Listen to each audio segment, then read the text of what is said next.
Le premier tour de l'élection présidentielle a lieu dans seulement quelques jours. Mais au fait, comment a voté Aix-en-Provence il y a 5 ans?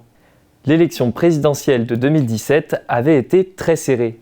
Regarder les résultats de la ville dans le détail est une indication intéressante puisqu'on retrouve cette année de nombreux candidats qui y étaient déjà présents.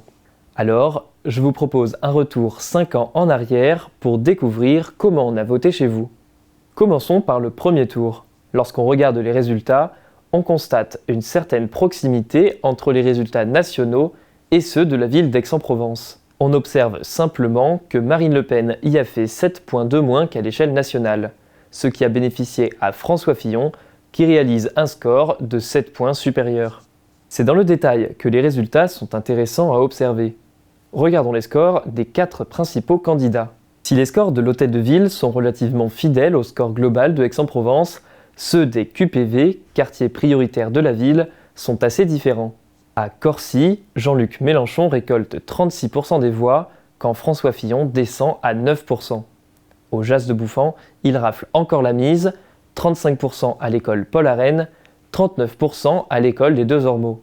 À chaque fois, c'est encore François Fillon qui en pâtit, avec des scores entre 10 et 13%.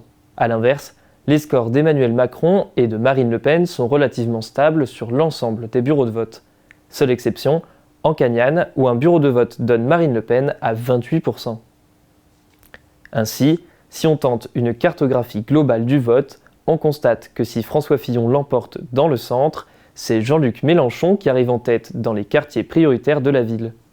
Au second tour, Emmanuel Macron l'a emporté avec 73% des voix à Aix-en-Provence, soit plus largement qu'au niveau national où il a réuni 66% des voix. Ce qui est intéressant à noter, c'est que les résultats du second tour sont, contrairement au premier, très homogènes dans tout Aix-en-Provence. Que cela soit dans la participation, qui reste stable entre 65 et 75% dans tous les bureaux de vote, mais aussi dans le score des 2 finalistes.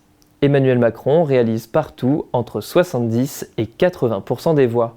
Seule exception, en Cagnane, où Marine Le Pen a convaincu 37,66% des électeurs, un peu plus que son score national. Alors, que nous réserve cette élection? Les électeurs d'Aix-en-Provence reconduiront-ils leur vote d'il y a 5 ans? Premiers éléments de réponse ce dimanche où nous serons sur le terrain dans les bureaux de vote. Je vous remercie d'avoir suivi cette vidéo et surtout n'oubliez pas, allez voter!